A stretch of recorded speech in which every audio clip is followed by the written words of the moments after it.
Hi, welcome. This is Dr. John DeMartini. This is one of the most amazing and inspiring shows that you can listen into. If you want to be on the edge of your seats, if you want to open up your heart, if you want to expand your mind, and you want to meet incredible people, stay tuned because you're just about to experience a transformative radio show that will change your life. And you're listening to the Dr. Pat Show that's coming up right next.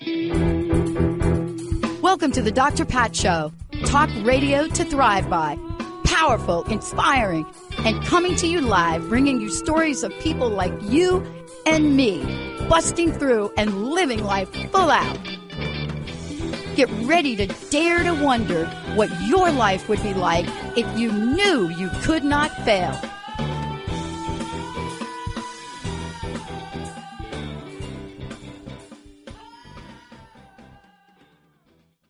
Wow. Hey, everybody. Welcome to the Dr. Pat Show's Talk Radio to Thrive by Dr. Diane Hayden joining me here today. I love this topic. And let me just say a little bit about who she is. Hi, Benny. Hi, Jamie, to both of you. Howdy, Pat. It takes a village. When you think about success, you know, some of us think about it as a passing thought. Other people think about not just the elements of it, the major elements, but the nuances of it and the ever-changing dynamic of meaning. If you're Dr. Diane Hayden, you are thinking about successful people, all areas of their lives, like the career, like health, like relationships, like spirituality. And then you discover something. And what you discover is this connecting of dots that allows you to take a look at the whole person in either one place, all places, or one place and all places at the same time. And that is what Dr. Diane has done in creating the Spark method, the new psychology of success. Because if you heard my last show with David Essel, you heard us say, at the Einstein level, cannot solve the problem at the level it was created. And so it's innovating and it's highly motivating to find Dr. Diane and what she is doing to create a solution that takes us to a different level. Dr. Diane, it's great to have you. Welcome. Thank you so much, Dr. Pat. I'm happy to be here. Thanks for the great intro. I learned something about myself. And I could go on, but then like you wouldn't be able to talk. Success has been, and I want to start with this conversation if we could. You know, people see me today and have all sorts of ideas about who I am personally and my personality. You know, most people that know me and most of our listeners, they know the multifaceted nature of who I am. You know, I'm an optimist, but I'm also direct. I ask unusual questions because that's just the way they are in my brain. But there's this interesting point that they don't know, and I want to talk to you about it. I grew up mostly with low self-esteem. I really did. I mean, imagine stuttering as a kid. You know, imagine going through your high school years and stuttering. The only thing I really could do well was play the viola because I didn't have to talk about it. like they're notes. And like you got an instrument, you gotta like play it and you don't have to talk. You can't stutter playing the viola. And then low self-confidence. And I know we're going to be talking about Spark method, but I don't think I'm alone. I think we have areas of low self-esteem and self-confidence, but it doesn't have to be a life sentence, does it? No, I would totally agree with you. I actually was a kid who had low self-esteem and low self-confidence too. I was painfully shy. And it's so funny because now people see me, like you said, you know, I've talked in front of 20,000 people and I do things like this and, you know, no problem whatsoever. In fact, I actually love it. And people are like, there is no way that you had low self-confidence. No way. But yeah, absolutely. Absolutely. So yes, it's not a life sentence for sure. And, but here we are. And I get asked this question because in the recent years, I've been sharing more and more about my life story, a little bit more about the early years and later on.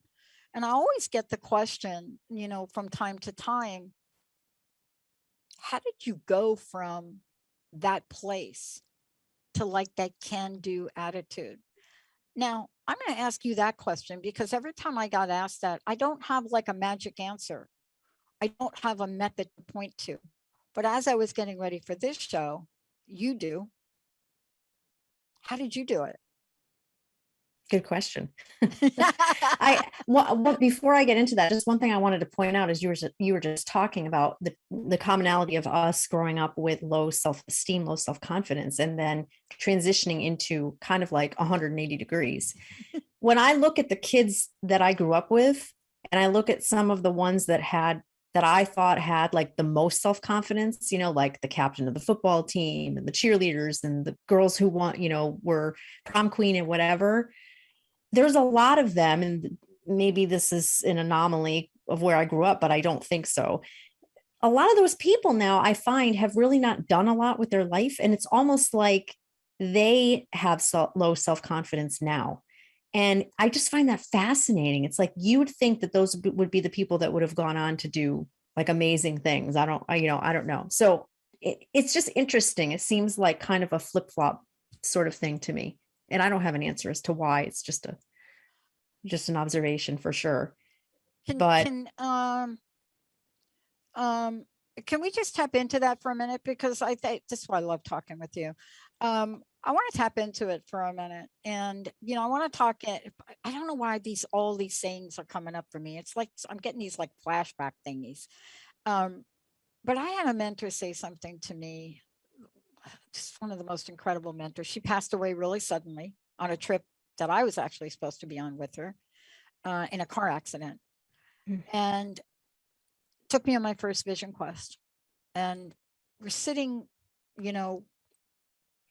one time in a room, and she looked at me and she said, with this beautiful wavy gray hair, and she said, Pat, you can't take a person to a place you haven't gone yourself. And then she got up and walked away and poured herself a glass of wine. And that was like the end. That was like, okay. Think about that for a while. I thought about it for over a decade. And it wasn't until I got sick that I realized, and I did, and people say, why do you have to keep saying you got sick? That is so not the law of attraction. Okay, give me another word for it.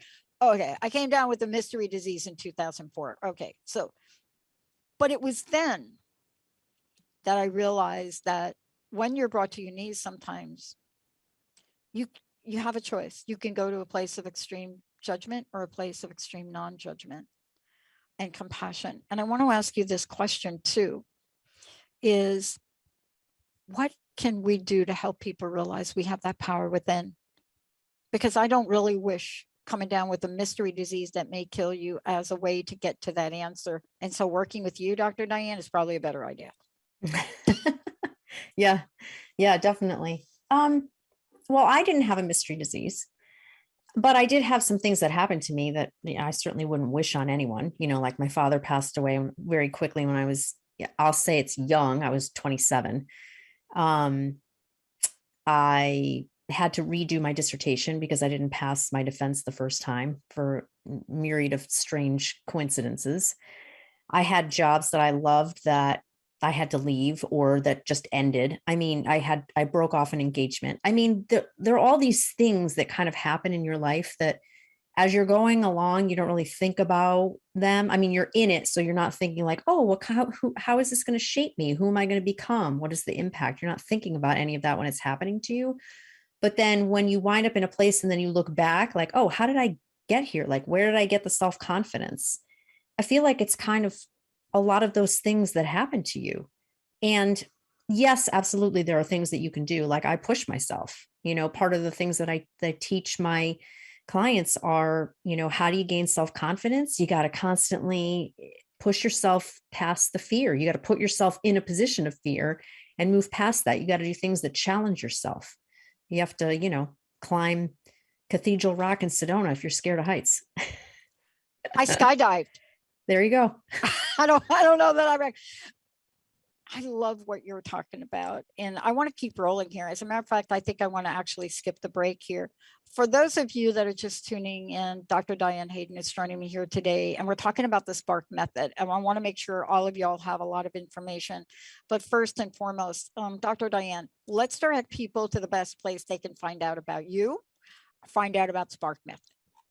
Sure. So my website is www.drdianehayden.com. That's drdianehayden.com. And then I also publish 2 holistic lifestyle magazines, Natural Nutmeg, and that website is naturalnutmeg.com, and Essential Naples in Florida, and it's essentialnaples.com. Okay. Let's roll. Love that term. You know, 2 things I want to say. I've always had a sense of things. I'm not the greatest planner. I'm not Linda, who is a triple Virgo. So I'm never going to have that. I'm going to buy a pool table that doesn't fit in the room. Okay, just saying. I might even buy a motorcycle that I'm too short to ride. But there's one thing that I do know. I've had so much passion in my heart for something very specific. And yet I haven't always had a plan. The universe has been so much smarter than me. And I want to ask you this question. Passion and purpose sometimes get squinched together, like they're some kind of Persian, like passion, purpose, like it's like Persian, like you squinch them together. I've never been able to do that, you know, and yet at the same time, these 2 words are powerfully motivating. Can you talk about what you discovered about them, especially in the context of success, but more importantly, how you work with people to ignite that, wait for it, spark? Perfect. Yeah. I mean, I think they're essential to success. You can't, you know, when I look at entrepreneurs who started a business because they were, you know, excited about something and wanted to create something. I mean, that's the passion. Like you'll never make it if you're not passionate about it. And if you don't have a why. I mean, that's my belief. Like, it's just, you know, there's so many things that you have to overcome in starting a business, or really in starting anything. Let's even talk about relationships, you know, like you have to realize that there's going to be obstacles. Things aren't going to go the way you expect them to go. You're going to have really bad days, weeks, months, a year. And you have to keep coming back to, why am I doing this? Why am I in this? And that has to be really strong for people, I think. That's what I find. Like when I am coaching people, a lot of times they don't know what their why is, especially the people that are in a relationship they're not happy with, in a career they're not, or a job they're not happy with. There's no why. Like, why do you want to jump out of bed every day? And most of the time they're like, well, I don't really want to get out of bed. Oh boy, yeah. That's telling in itself though, isn't it? Yeah. Yeah. That's telling in itself. I love that question. And can we explore it for a little bit more here? When I first heard that question, Dr. Diane, when I first heard the question, what's your why? It really started to work on me a little bit. And I made my commitment to ask myself that question every day now. And it's also followed by my meditation, where I ask my higher power, God, universe, whatever you believe in, what's mine to do today? And I get an answer. Some days it's a gigantic vision that I don't really understand. Other days, do the dishes, Pat. They don't belong in the sink. But when we get a sense of our why, something gets ignited. And I want to ask, because I've gotten a sense of my why in my life at different points in time, and I've not always known what to do next. But this is what you do to help people connect the why, the what, and then the how, right? Mm-hmm. Yeah. Same with me. I mean, many times in my life where I'm like, I think I know what I want to do, but how am I going to create that? Like where one step at a time, right? I mean, I think what's interesting to me is you don't have to know what the next step is. Like I honestly can't say I'm 100% comfortable with that still, but I'm Yeah. learning to get there. Like, you know, it's okay to not have everything planned out, because when you have everything planned out, one, it never works the way you think it's going to work anyway. You know, I mean, I believe, like just said, the universe has way bigger ideas for us than we could probably even come up with.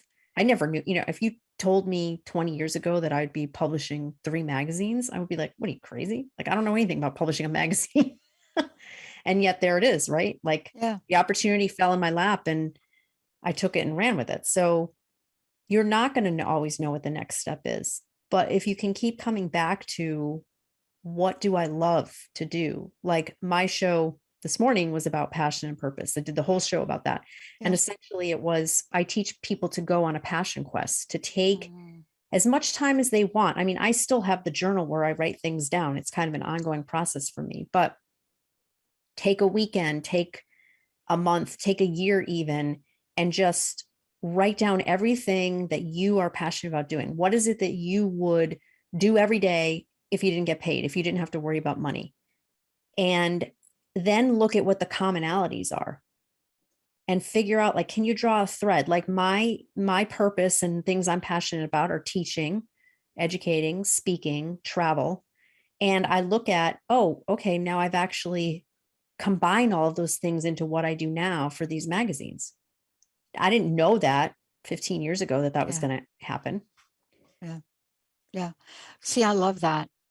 And really what it points to for me is, I grew up with a stepmom that had her first child at 12 and her second one at 13. And this was a woman, when she married my dad, she was like not much older than my sister.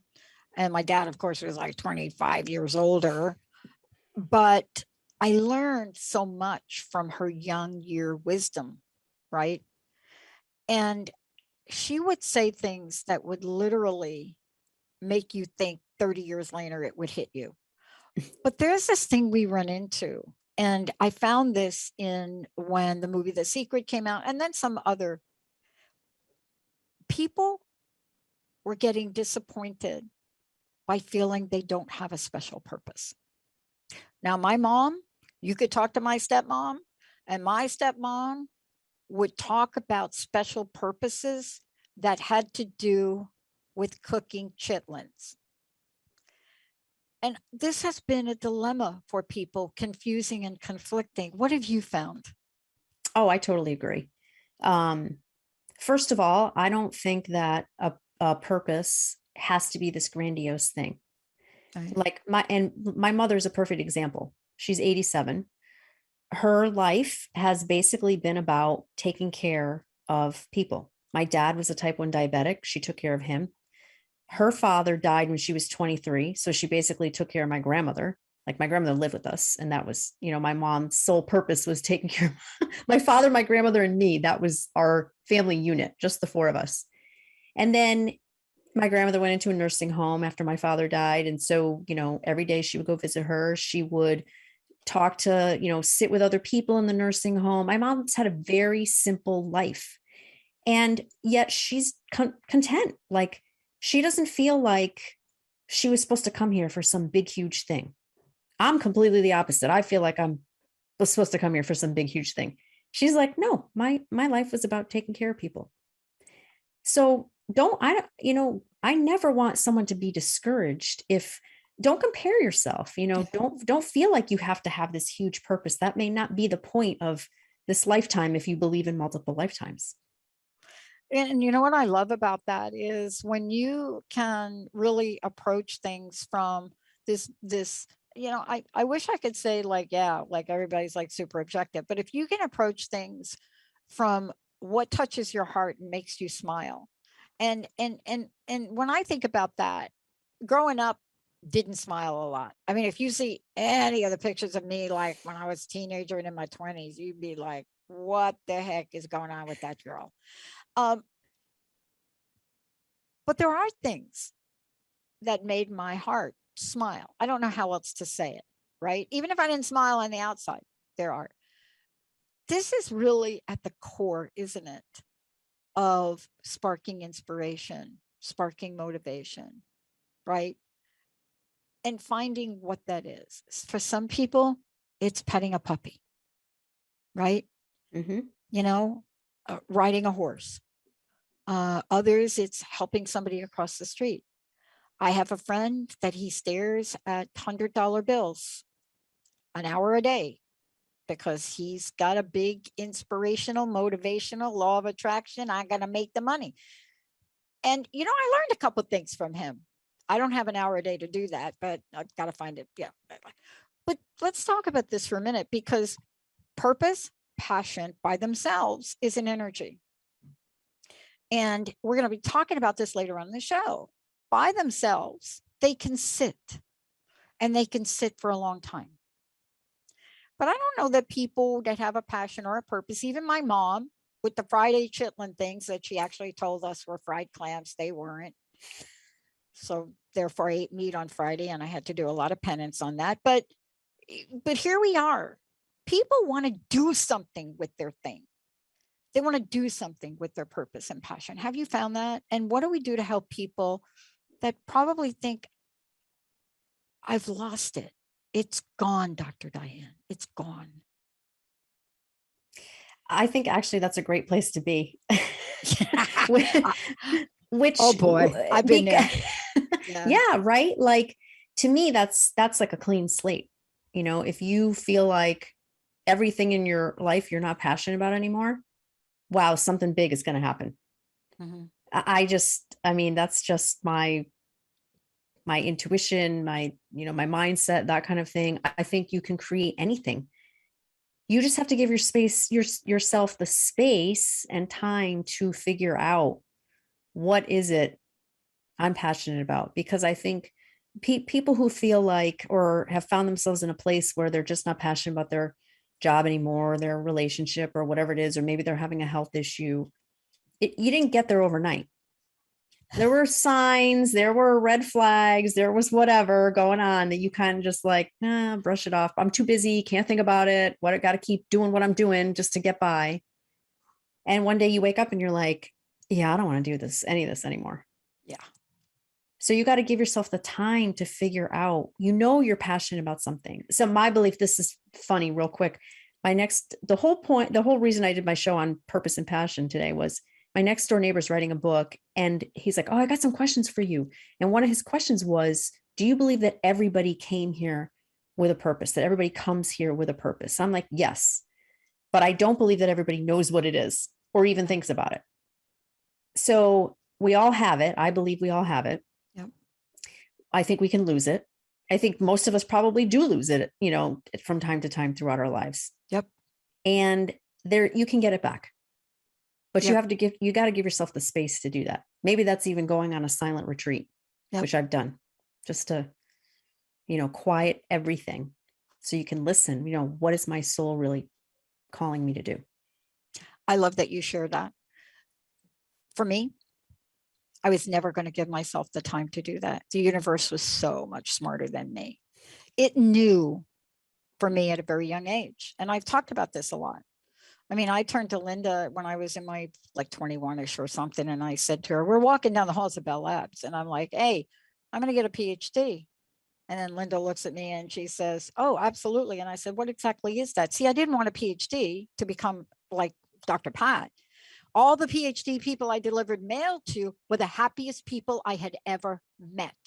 All of these, Arno Penzi is the big bang guy. All these people, they were happy. I would go deliver their mail. I couldn't even get to their mailbox. There was papers everywhere. They were sitting in a room juggling. They were talking to frogs. They were happy. Never, ever did I enter a room with any of these engineers where they didn't have something nice to say. They want to tell you a joke. I almost got fired from the mailroom because they spent too much time with them.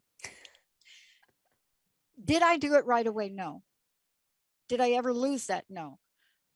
But I love that you talked about this because I went so far into corporate success and moving up the corporate ladder, starting in the mailroom, becoming a corporate executive, until one day I looked in the mirror and I was unrecognizable. And the universe was so smart, even after 24 and a half years, it gave me a level of truth about myself. I didn't have the courage to leave. I had to cause a revolution. So I actually got terminated early. See, I love those things when they happen. I look back now because I think I'd still be there. Probably. I think I'd still be there. Like, I don't know what it'd be. The phone company's not the phone company anymore. But how do we pay attention? I want to talk to you about this when we come back from break. Sometimes we can have the awareness and the wisdom and we can get in that silent place. I do that more often now than not because I don't want to go through any more pain like that. I don't. But when we come back, I want to talk about my favorite thing, action. I love it. When they play the trailers on the movies, right? And they go through, this is the comedy, this is the horror film. I wait for the action trailers. What is the formula for passion, purpose, action to equal success? Dr. Diane Hayden in the house. We're going to take a short break, everybody. Think about that question. And she's actually going to tell us when we come back. We'll be right back.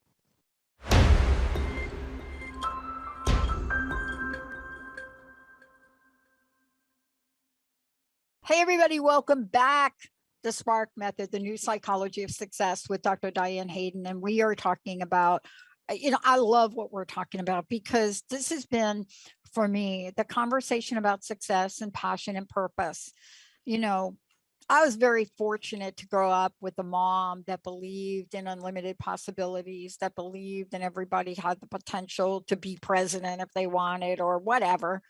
And I was telling Dr. Diane that this is a woman that had her first child at 12 and second one at 13. And, today we're talking about purpose, passion, and now we're going to talk about action. And we're going to talk about an end game. I call it an end game, and you'll hear what it is as we talk about it. Before we do, one, how do people find out about you? How do they listen to your show? All of the above. How do they find out about the Spark Method? Sure. Well, people can find me at my website, www.drdianehayden.com. And my show is every Thursday at 11 a.m. Eastern, 8 a.m. Pacific.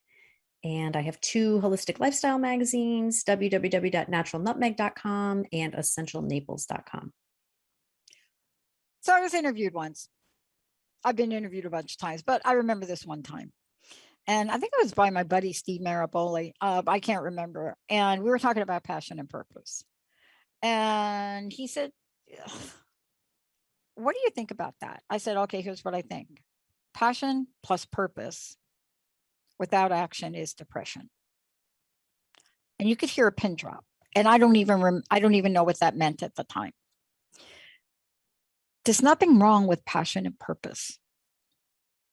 But my experience with it is when it lingers, when it becomes haunting and then daunting, it's usually because I haven't done anything about it. What do you think?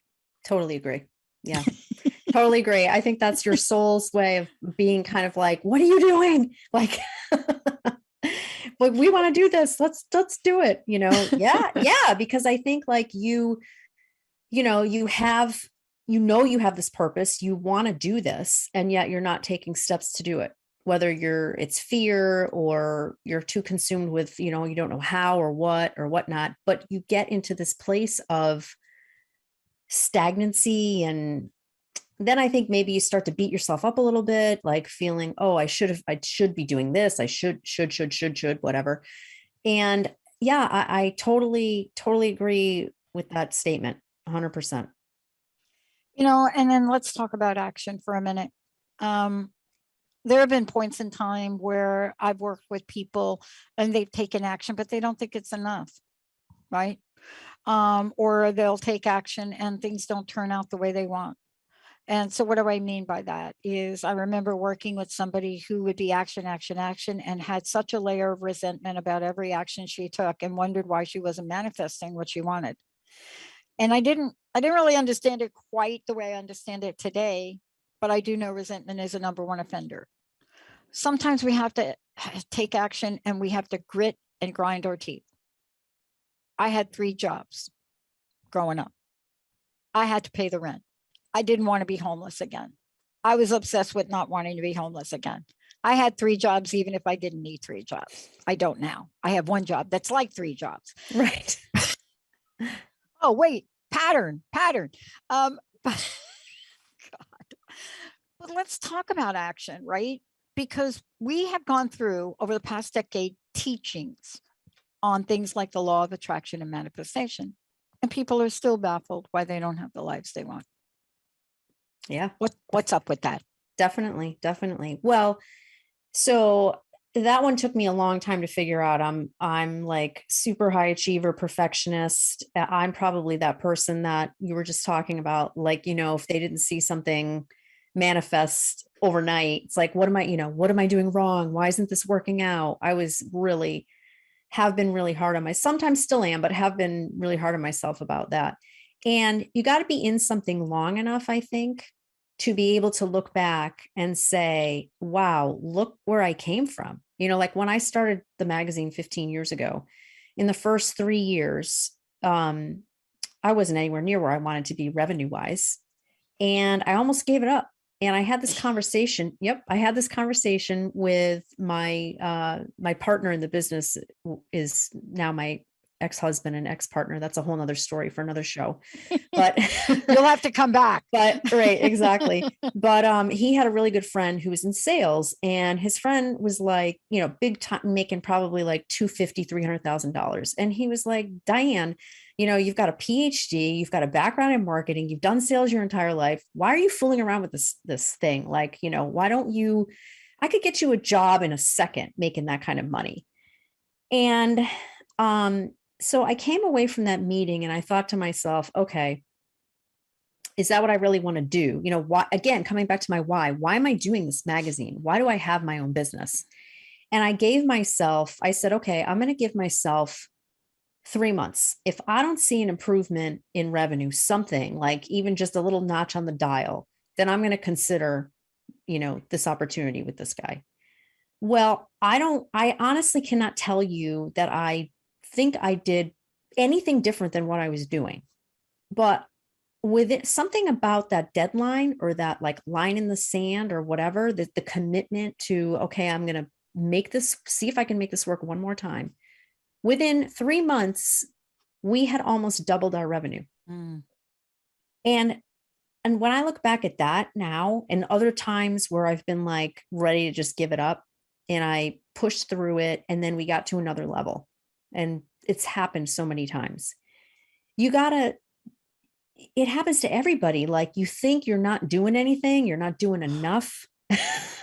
You're not where you want to be. It's always like, that's one of the things I say is there is no there, because when you get there, there's going to be another there for you. Like, that's just human nature. We continue to push ourselves, I think. Yeah. So you got to be happy with what you have now. You have to find a way to look at, what do I have now? Like, what am I grateful for now? Because if you keep moving the goalposts every time, you're never going to be happy. And you're constantly going to be beating yourself up about not doing enough, not taking enough action. I want to just pinpoint something you said, and I want to talk more with you about it right now. Grateful, gratitude. People have asked me, and I've thought about this for myself, and I love what you just described, because to be honest with you, we are like 2 peas in a pod in so many ways. I graduated with a PhD, and like you, job offers, ridiculous stuff. I was depressed over the thought of that. And here I am, I dialed a wrong phone number, and I started to buy airtime, and I started to do this. The show was crust busting. I never talked about my doctorate. I was so embarrassed about it. Only one in my family graduated high school. So I didn't even understand I was a doctor. And every day in my relationship that I was in, are you earning any money? you're going to like get a real job. Not in those words. You know, sometimes people could say those things in a much nicer way, but they kind of mean the same thing. Yeah. It shifted for me when that relationship ended. Now, I can't tell you exactly what shifted, why it shifted, but I never questioned my path. I never said to myself, why am I spending this much money on buying airtime? And I had no idea that you could even get sponsors and advertisers for the first 5 years. But when we're in that spot, when we are in that groove, how do we help ourselves around the naysayers? But even more importantly, how do we apply gratitude across the board to carry us forward? Yeah, that's a tough one. As far as the naysayers, you can really get caught up in that. I think I do a very good job about, for the most part, about kind of letting that stuff slide off. But every once in a while, somebody will get to me. Yeah. And I'm going to spin it in a little bit of a different direction. Please. For me, it's not about, I haven't really had people in my life say to me things like, you know, you shouldn't be doing that, or you're not making enough money. What's happened to me is that people haven't supported me in a different way. And what I mean by that, I do get it. Go for it. Yeah. What I mean by that is they, for example, let's say somebody close to me has a chronic health issue and they continue to go to traditional medical doctors and they continue to take medication and they do surgeries. And I'm over here like, just try naturopath, just try these supplements, like just read this article. And I just keep giving and giving and giving information. And then I get to a point where I'm like, what the frick, like, listen, like, why am I doing this? You know, like this person is just not going to get it. And then I get wrapped up in the thought process of, why don't they, you know, like, why don't they respect me? Why don't they respect my knowledge? Why don't they trust me? Why won't they? And I finally have to get to the place where it's not about me. It's about them. I mean, it's not a reflection on me. It has nothing to do with my level of education or how long I've been doing this or the resources I have. It has nothing to do with me. It is about them, and maybe they'll never get there. And that was really hard for me to figure out, understand, and let go of. And I'm still like sort of 50-50 there in terms of letting go of it. Because I want to help so much, you know, and especially when it's somebody close to you. Yeah.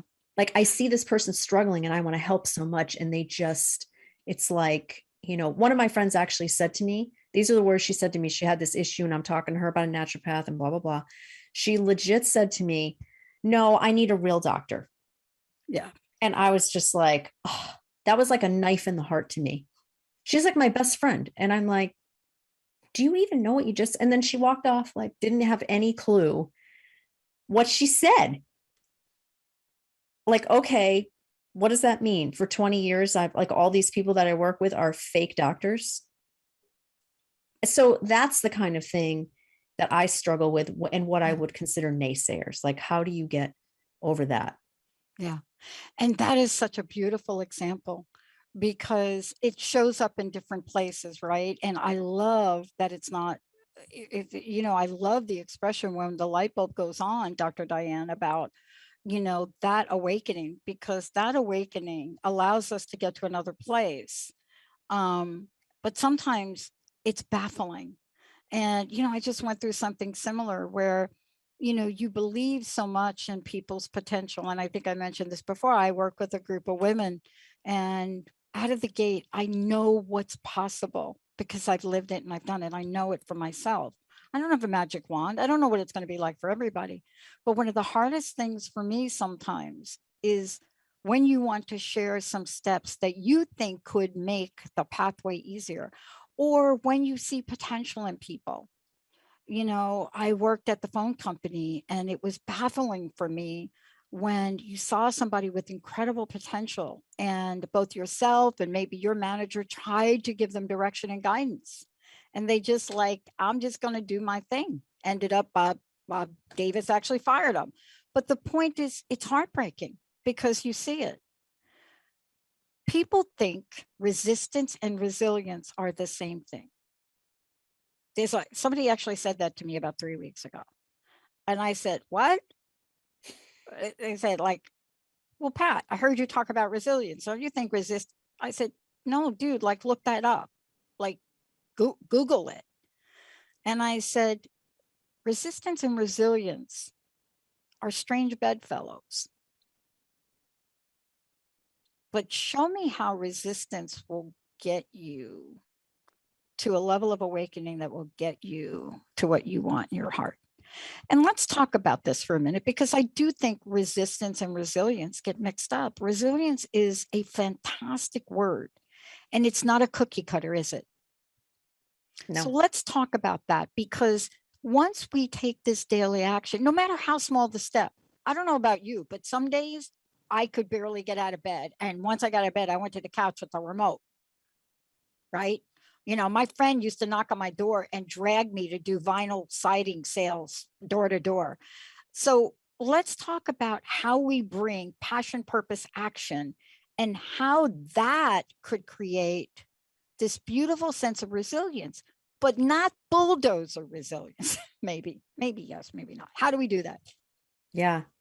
Well, I love that you made that distinction between resistance and resilience, because to me, they're two completely different things. I mean, to me, resistance is, you know, not being aware, pushing back on something. You may not even be aware why you're doing it, but there's something, whether it's again, like fear or I don't know,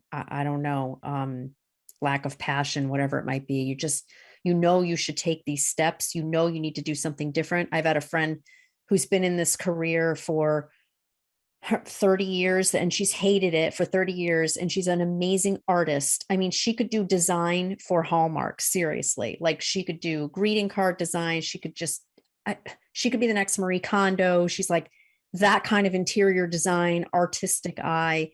And she's doing this like, you know, project management job that she hates. And she will not move. Like she's stuck there. That to me is resistance. Resilience is when you have things thrown in your path and you keep overcoming them, you keep taking the next step, you keep moving forward. It makes you stronger. You realize, you know, that's going to happen, that it's going to be, you're going to have struggles and you're going to have to hang on to your passion and purpose to get past those struggles. That those are the two definitions for me of those two words. Yeah, I love it. And, you know, I mean, it's been for me, in the words of Kelly Clarkson, you know, what don't kill you make you stronger. And in a lot of sense, that has been the story of my life. But I will tell you this, I can pinpoint times where the R in resistance showed up, and I learned invaluable lessons from it early on in life. And I got to tell you, when I learned them, they stuck and they were pivotal. I mean, Dr. Diane, there are things and mentors that come along, and they may seem like the meanest sons of you-know-whats from the universe. Dan Vandermoss, my supervisor in my payroll job as a clerk, the dude sat 5 feet behind me as the boss in a pool of 50 people. He is behind me. I'm over here. He gets up, walks to my desk and says, can you please pull the rate card on Mary Jo? Let me just say that. And I looked at him. Okay, you got up. I'm here. The rate cards are like 8 feet away. Okay, like big stacks of rate cards before there were computers. And I just looked up. So I did. I got up and I got Mary Jo's card and I brought it back and I put it on his desk. And he like did what he did.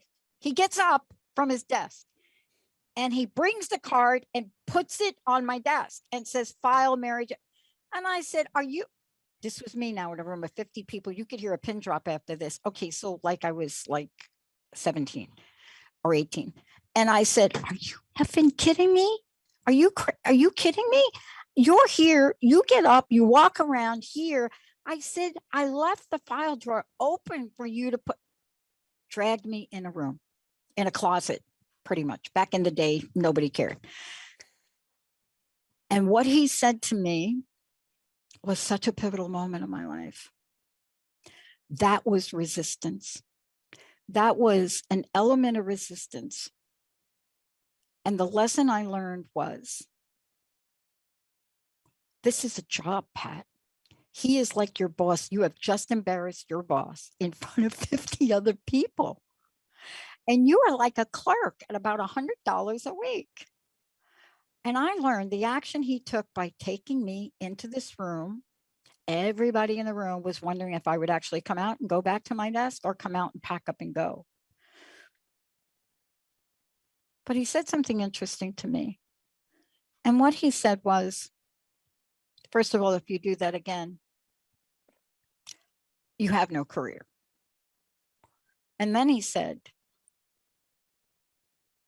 don't throw away a lifetime of potential because you think you're too arrogant or above following your boss's direction. So if you're willing to throw away a lifetime of potential, go back to your desk and pack up and leave. If you want to stay here and allow me to mentor you and help you get over your lousy disposition, I'm more than willing to meet you halfway. Now, look, that changed my life. And believe me, that wasn't the last time that I reacted that way. But you see, it built resilience in a way for my personality to be able to accept feedback that to this day, I would not be able to own this network and accept all y'all's feedback, every guest, every listener. That one incident at 17, maybe I was 17, maybe I just turned that one deal by Dan Vandermas. How can you help people listening today understand the value of the way lessons come to us, even as hard as they sound, that help us build resilience and have the core of them, the kindness of this man to even give me that chance? Yeah, I've had experiences like that. That's so funny. I think the people that rub you the wrong way the most, whether it's work or even in a relationship, are the people that teach you the most. And once you figure that out, again, it's not going to be easy, but I think if you figure that out and you can just stay in the present with that and keep that in the back of your head, it's a lot easier. But boy, is it tough. Like when you're going through that, absolutely. I mean, one of my most favorite jobs I had, there was a VP that was, oh God, he did way worse things than what you just described. Oh yeah. But yeah, I mean, like literally screaming at you, down the hall and all this stuff. But I learned, you're right. Like I learned so much from that position that put me in the place where I could even start my own business and run it for 15 years. Absolutely. For sure. Absolutely. For sure. Sometimes I think, I don't even know how I could teach that. I mean, I honestly think the universe puts you in positions like that, and you have to realize that you're in them for a reason and take advantage of it. And what I mean by take advantage of it is understand what the lesson is and not, lose your mind and walk out of there and throw away a lifetime of, potential. Right. And you're right about it. And, like you and I are going to continue to talk, but, these are the lessons that literally build success. We may not see them in the future. And by the way, what Dan said to me is you have a choice. You can walk out of this room and you can kind of blab this to everybody, what we just talked about, or you can keep your mouth shut. I suggest you keep your mouth shut. I just looked at him like, sometimes when you see the fire in the eye, I didn't know if I wanted to cry. I didn't know what it was, but I never said a word to anybody. I knew intuitively that this man really wanted to mentor me. And I think that's what you're doing, Dr. Diane. I mean, these conversations, your teachings, your show, they have a purpose. There's a passion behind it. You too see the potential. You too have solutions for people. And that's really why we're here. That's what we do.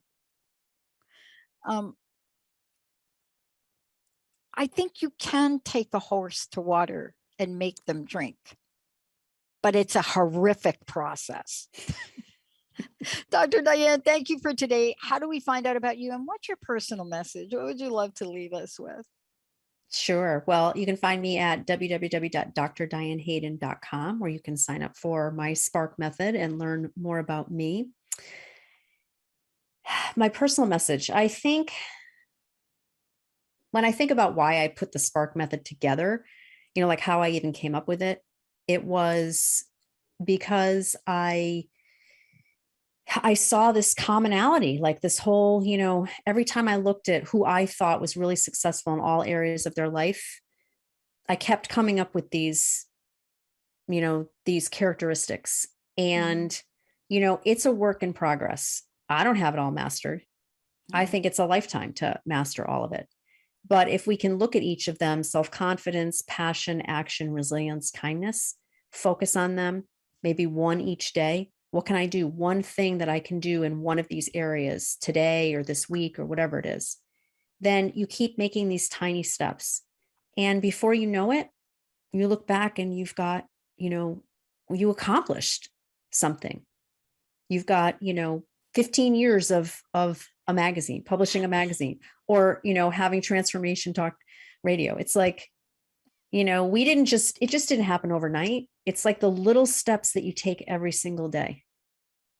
And that's a lot of what I teach people. And that's not glamorous, but it's the truth. And I think it's, taking those steps and then being able to be kind to yourself when you need to, and realize, oh, wow, take the time to see, what have I accomplished in the last 5, 10, 15 years, whatever it is. Recognize that. Thank you so much for this. And, I really love what you're doing. I love that you and I can talk about being a work in progress.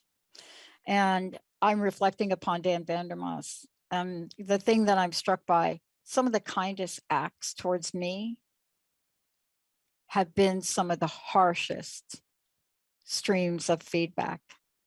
But when I listen to them, boy, the beauty and the benefit of seeing a potential for yourself, even if it's a glimpse, and that's what you're doing, helping people see the glimpse of what's possible in their lives. Thank you, Dr. Diane Hayden, for everything you do. Thank you. Wow. Thank you all for tuning us in, turning us on. Susie, thank you for your email. Yes. Different and equal. We all are. See y'all next time.